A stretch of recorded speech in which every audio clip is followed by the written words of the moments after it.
What is going on, everybody? Welcome back. MTG here with another episode. If you're new to the channel, hi there. I've had the OnePlus 12 since launch and I've been using it for the past 5 months, 5+ months now. And I've come to really grow to this device.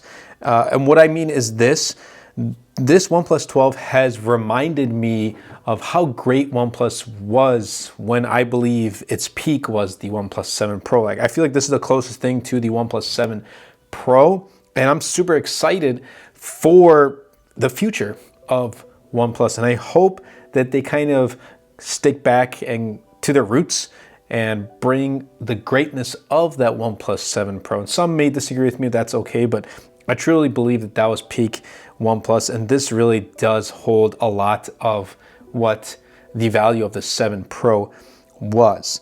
And let's start things off with design. So this has become an iconic design of OnePlus, having this large camera circular cutout that blends in to the side of the phone.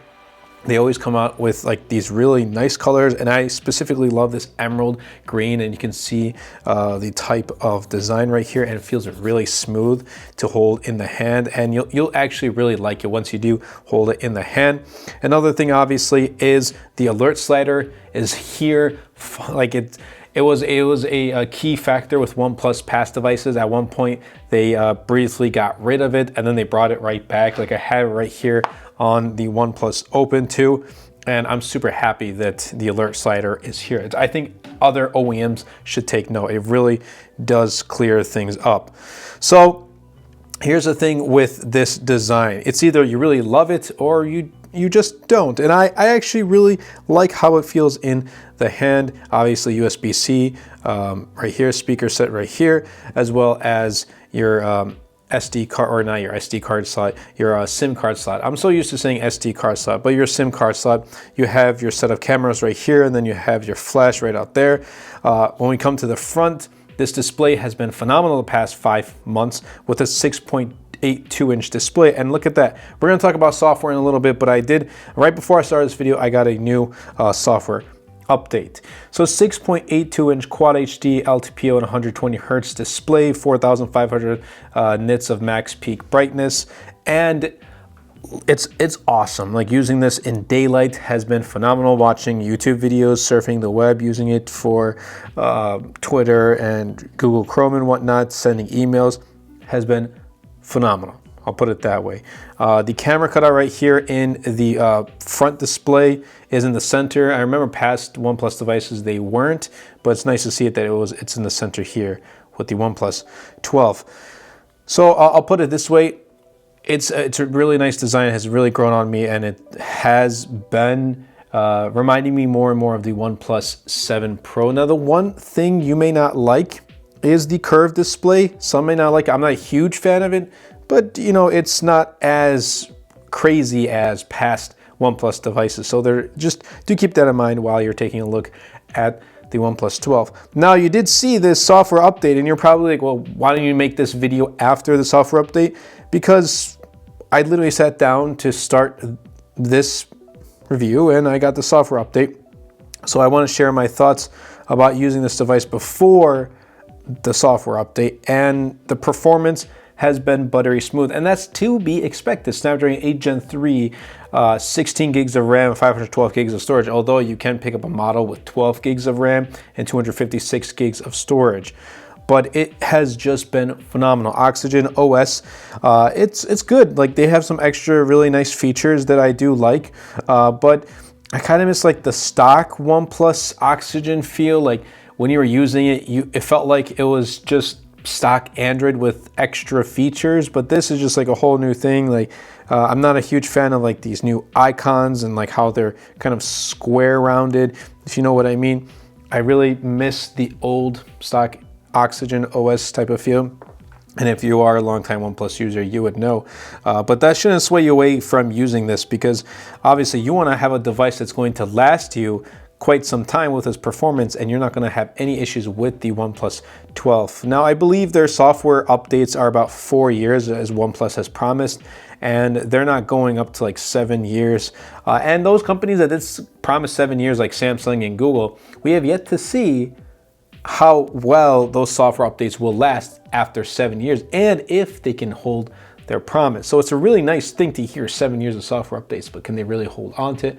We're just gonna have to wait and see. But again, OnePlus doesn't cut any corners with the performance, and I feel like their old slogan, flagship killer, is kind of present here in the OnePlus 12. Now, the one thing that in the past 5 months still hasn't really stood out or has gotten better, or it's just been something that OnePlus has usually put aside on and not kept as their primary priority, is the camera performance. And it's got a pretty decent camera setup, a 50 megapixel main, wide camera, 64 megapixel periscope telephoto, 3x optical zoom, and a 48 megapixel ultra wide.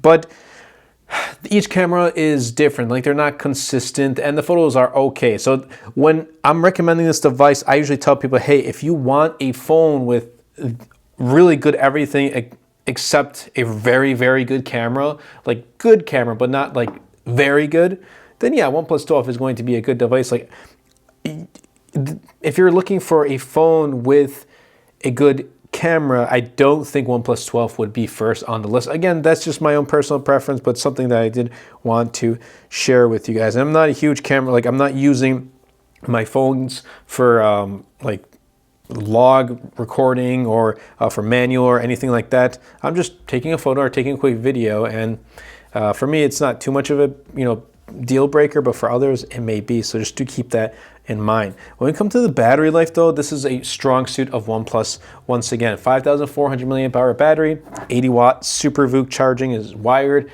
and 50 watts wireless. And I have the Air VOOC wireless charger right here, and it's great.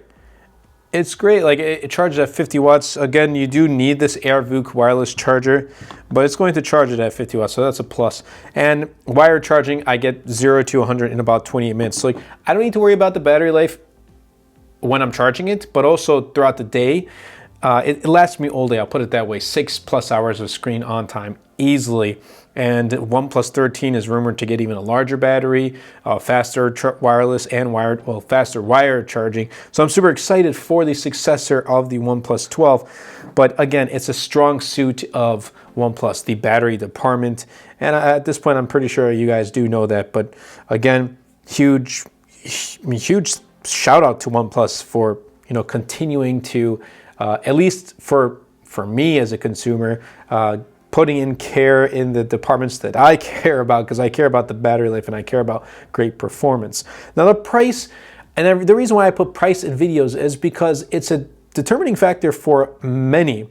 Some may not look at the price, but some do. And $799 for the base model, 12 gigs of RAM, 256 gigs of storage, and $899 for the top model for 16 gigs of RAM and 512 gigs of storage. And OnePlus will throw sales here and there, so I wouldn't recommend picking it up for $799 or for $899. Make sure you follow, and I'll be leaving links in the description down below to the OnePlus 12, but also make sure you also check it out on your own too, to see if there's any deals. Like I've seen the base model for $649, $699 at one point, so that's a pretty good price. And it's competing with flagships, with like the Samsung Galaxy S24 Ultra, with the iPhone 15 Pro Max, soon to be 16 Pro Max, with the Pixel 8 Pro, soon to be Pixel 9 Pro. Like it's competing in that department. And here's what I have to say. You're paying for a premium phone at a great price, especially when you compare it to those devices that carry same specs, but are priced higher. So just to wrap things up, my final thoughts, OnePlus 12 competes with those devices, albeit its main cut, which I think is still the camera quality. And look, it's good. It really is. Like, this device is very good. I would easily recommend this device, especially if you aren't interested, or you're not focused in the camera department, like that's not a primary thing for you. That being said, I can easily recommend this device again for those who are looking for awesome performance and a great battery experience, both with charging speeds and just battery life duration throughout the day. That's OnePlus 12 for you in a nutshell. I'm super excited for OnePlus 13. I think they did a really phenomenal job with this device. Good job, OnePlus. That's been it for me. I hope you guys did enjoy. And if you want to check out the OnePlus 12, links will be in the description down below. OnePlus Watch 2 is a phenomenal watch. I absolutely love the watch, from its design to using Wear OS. And also my Ultra Human Ring Air smart ring. I have absolutely loved this, and the huge thing for me is not having a subscription with the Ring Air. I used the Aura Ring for almost a year, and I stopped using like the subscription halfway because like I don't want to pay for a subscription to gather, to gain that information, the data, where I can just use this Ring Air and get the data, my own data, without a subscription. So that's been it for this video. I hope you guys did enjoy. If you did, definitely be sure to Superman that like button, comment down below, and best of all, share this video because it really does help out the channel a lot. It'll help push my content out to more people. Lots of stuff are coming to the channel, so stay tuned, and I'll catch you guys in the next one.